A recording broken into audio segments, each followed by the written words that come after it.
अस्सलाम वालेकुम। आज की वीडियो में बात करेंगे एकोनाइट की। एकोनाइट को मीठा जहर भी कहा जाता है क्योंकि इस देखा गया जो इसका टेस्ट होता है और इट इज़ काफ़ी स्वीट। और इसके सारे पार्ट्स प्लांट के पॉइजनस होते हैं, लेकिन जो इसकी रूट होती है वो ज़्यादातर मोस्ट पोटेंट जो होती है वो रूट होती है। ये इसकी बेसिकली एक्सटर्नली ब्राउन कलर का होता है और इंटरनली वाइट कलर का होता है। और जब इसको फ्रेशली कट करते हैं और जब इसका एयर से एक्सपोजर होता है तो उसका जो रंग होता है वो पिंक कलर का होता है। जो इसमें एक्टिव प्रिंसिपल है वो है एल्कलॉइड एकोनिटीन, ये याद रखते हैं। और उसके अलावा जो इसके डिफरेंट एक्टिव प्रिंसिपल्स हैं, टोटल 4 एक्टिव प्रिंसिपल्स हैं जिनके हमने नाम याद रखने हैं।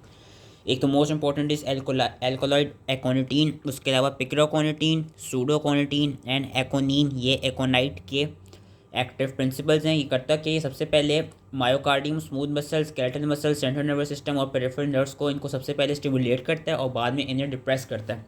साइन एंड सिम्टम्स इसके क्या है कि टिंगलिंग एंड नमनेस हमें मिलती है लिप्स, माउथ, टंग, फेरिंग्स के लेवल पे, which is followed by salivation, nausea, vomiting, diarrhoea.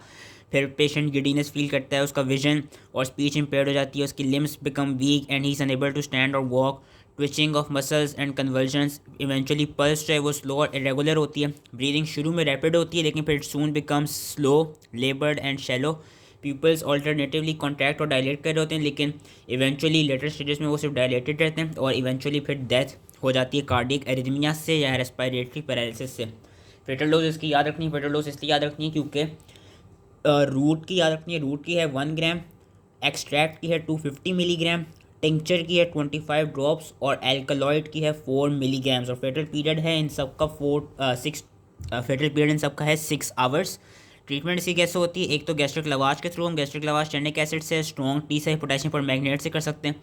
उसके अलावा हम एट्रोपिन या डिजिटलिन का हाइपोडर्मिक इंजेक्शन दे सकते हैं। और जो कार्डिक अरिथमिया जिसकी वजह से डेथ हो रही थी उसको ट्रीट करने के लिए हम नोवोकेन दे सकते हैं एंड आर्टिफिशियल रेस्पिरेशन और ऑक्सीजन इनहेलेशन भी हम दे सकते हैं।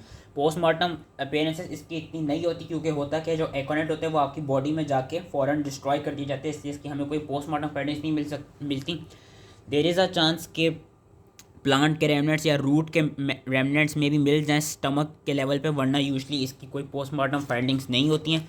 मेडिको लीगल एस्पेक्ट्स के क्या है कि इसकी एक्सीडेंटल है। होमिसाइडल काफ़ी इंपॉर्टेंट है। होमिसाइडल के इसके 5 एडवांटेजेस भी हैं कि ये चीप होता है, ईजिली अवेलेबल होता है, इसकी लीथल डोज स्मॉल है, फेटल पीरियड भी शॉर्ट है। जो इसका कलर है वो हम क्या कहते हैं, इसको डिस्गाइज कर सकते हैं by mixing it with pink colour drinks, या इसका टेस्ट स्वीट होता है तो उसको डिस्गाइज कर सकते हैं with mixing it by sweets. और it is also largely destroyed in body, तो पता नहीं चलेगा कि एकोनाइट्स की पॉइजनिंग की वजह से बंदा मरा है। तो एक्सीडेंटल एंड होमिसाइडल, उसके अलावा arrow poison, cattle poison and abortification के तौर पे भी इसकी क्या कहते हैं मेडिको लीगल एस्पेक्ट्स हैं। तो that was all related to aconite. I hope ये समझ में आ गया हो एंड थैंक यू।